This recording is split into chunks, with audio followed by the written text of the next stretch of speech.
ใส่เวลาอีกสักนิดหนึ่งสะจิตตะปริโยทปนังชำระจิตให้ขาวรอบ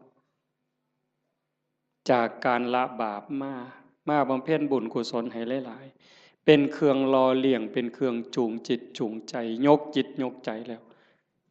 มาว่างฝึกปล่อยฝึกว่างโดยเฉพาะเจริญพระกรรมฐาน